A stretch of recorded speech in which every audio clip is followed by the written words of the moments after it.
Alright guys, maybe we'll see some crab action today, but I'm going to be doing a video on red claw crab care. As you can see, my tank has a lot of area for the crabs to get out of water. They are not fully aquatic like a lot of pet stores sell them as, and also they are not fresh water. Right now my water is a little cloudy because I was just in there doing a little bit of maintenance, but they are actually a brackish water crab. Now, in order to breed them, once they have egg clutch, I believe you move them to freshwater so they can release their eggs, and then, you know, the crabs will grow up, migrate back to brackish water. It's either fresh or salt. I'm pretty sure it's fresh. And I'm sure you can see over here I have a little do-it-yourself filter. I will have a video on that at some point on how to make that. But the salinity for red claw crabs, I usually keep it anywhere between 1.008 to 1.010 gravity for the salinity. 3 of these crabs in here are almost 2 years old. I just recently got another one for in there. I will be getting more crabs for this tank. Usually, this is a 40-gallon breeder, and normally, you know, I would say 1 crab for anywhere from 5 to 10 gallons. I have successfully kept more than that all at once in the same tank. And when you're doing your brackish water, a lot of people say use aquarium salt. You have to use marine salt. This is the stuff I use. The Instant Ocean. And, you know, I'll probably do a water change on this tank maybe once a month. A lot of people are... they'll probably hate me for saying that. But out of all honesty, this tank is completely stable. Matter of fact, I have copepods in there right now. I also have a Chinese algae eater in there. Originally he was in my 125, but he kept picking off all the shrimp and, you know, the baby fish and stuff like that. So I decided to put him over here for crab food. Well, he's been in there for at least 7-8 months now, and he's healthier than he's ever been.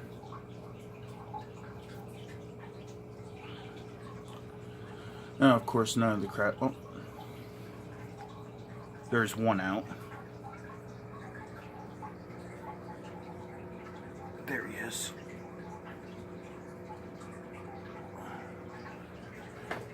He's one of the older ones.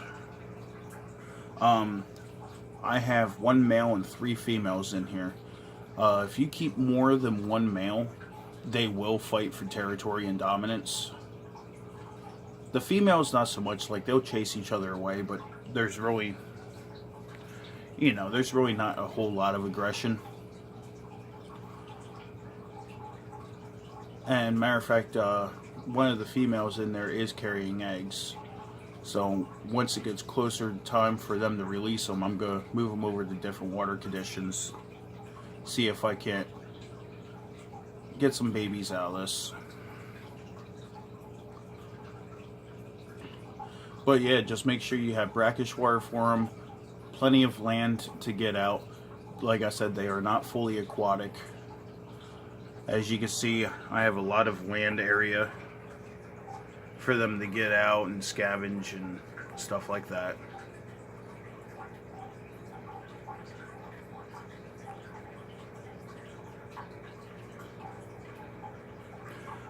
Their diet, I feed them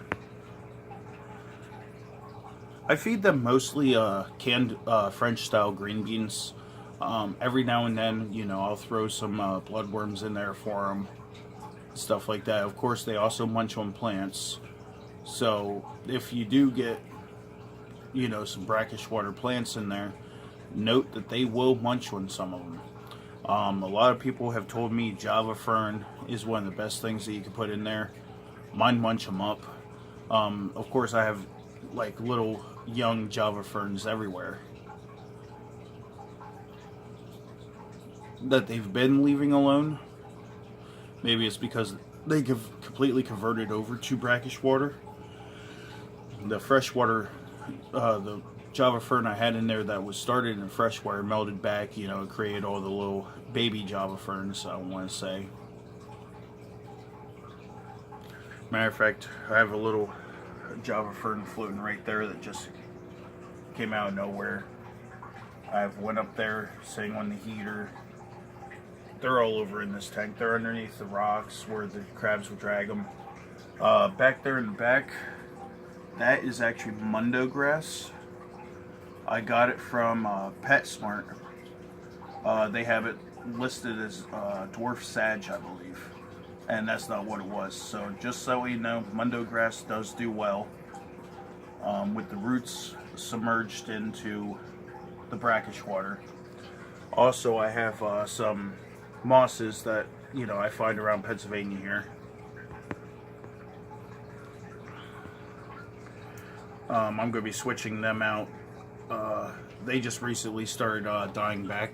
They go into a hibernative state every now and then. Also, with any red claw crab tank, make sure you have a secure lid. They are little escape artists. I've only ever had one escape the entire time I've been keeping them, and that was back before I even knew much about the crabs. When I thought they were fully aquatic freshwater crabs, as they were selling them. Later on, I came to realize that that's not what they are. There are fully aquatic freshwater crabs. Matter of fact, one of my favorites is pom-pom crabs, which I will be getting for my 125 over here at one point. They're a little expensive right now until, you know, they start saturating the market a little bit more. But, alright, I just wanted to do a little video on red claw crab care. Also, another thing, with the tight-fitting lid, I use actually glass lids because it keeps the humidity trapped in there. I usually keep my tank water around 80 degrees in this tank. Matter of fact, just that way I'm not lying to you guys, I'll test it real quick.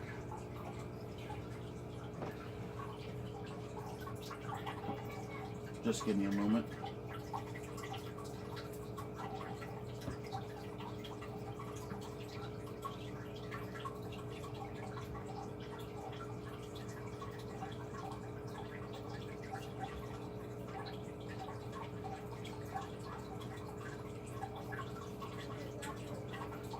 As you can see, I'm not sure if you can see that, it's a little over 80 degrees.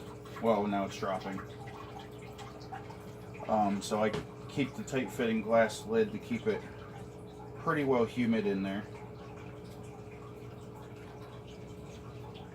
Remember, red claw crabs love more humid conditions, so that's why I do it that way. So, okay, that'll wrap up this video. As long as they're well taken care of, they can live for 3+ years.